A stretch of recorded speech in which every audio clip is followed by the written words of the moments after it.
Brother ఏంటి ఇక్కడ ఇక్కడ జమ్మలమడుగు నియోజకవర్గంలో ఈసారి ఇక్కడ ఆలే ప్రభావతి గారు స్వతంత్ర అభ్యర్థిగా పోటీ చేస్తున్నారు. ఆవిడ ఇక్కడ మరి గెలుస్తుంది అంటారు ఇక్కడ? ఆమె ఉన్నట్టుగా కొంచెం అభివృద్ధి జరిగేది. మా ఊరికి కానీ మా వీధికి కానీ మాకు చాలా హెల్ప్ చేసింది. మా చర్చి పరంగా కానీ వ్యక్తిగత పరంగా కానీ ఎవరికైనా సాయం కావాలంటే కానీ ప్రతిసారి చేసింది. కానీ తర్వాత ఏమో కొన్ని కారణాల వల్ల మాకు కనపడలేదు.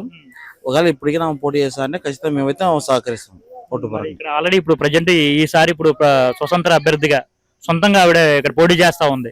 మరి ఇక్కడ ఆవిడ తిరుగుతా ఉంది కూడా. మరి ఖచ్చితంగా మరి ఆవిడ ఖచ్చితంగా గెలిపించుకుంటారు మీరు ఇక్కడ? ఖచ్చితంగా గెలిపించుకుంటాం మేము. ఎందుకంటే మాకు కావాల్సిన అభివృద్ధి. ఇప్పుడు మాకు వచ్చే వాటర్ కూడా ఒక నార్మల్ వాటర్ కన్నా ఇప్పుడు ఈ వాటర్ కొంచెం డిఫరెంట్ గా ఉన్నాయి.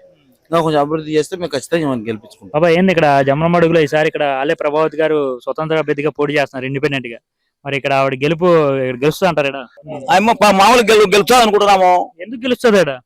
ఎందుకు గెలిచే నాది చేసింది ఇంతకు ముందు అందరికి మంచిగా చేసింది. మాకు ఒరి మనకు బియ్యం నానాక ఇచ్చేసింది. అమ్మ ఇయ్యలేదు అనకూడదు. ఒకవేళ బీద నుంటులకు ఇబ్బంది కంటే పెళ్లిళ్ళకు వరకు లెక్క కూడా ఇచ్చింది. అందు గురించి మాకు ఆమె మీద అభిమానం ఉంది. గెలిచింది ఈసారి అయితే ఇక్కడ గెలిచింది ఆవిడ ఈసారి. నేను అంటే ముగ్గురిలో ఎవరితో ఉల్లాడతారో ఇప్పుడు ఈమె గెలుస్తాను మనం ఎట్టంటావు? ముగ్గురిలో ఉన్నారు కదా, ముగ్గురు మేధావులేగా మన చేతన కాడికి పెంచాం ఓట్లు.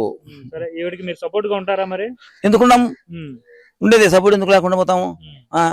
ఈ ఒక కారానికి అక్కడికి వస్తాయి కదా, మళ్ళా ఎవరు తీసేసేదిలే.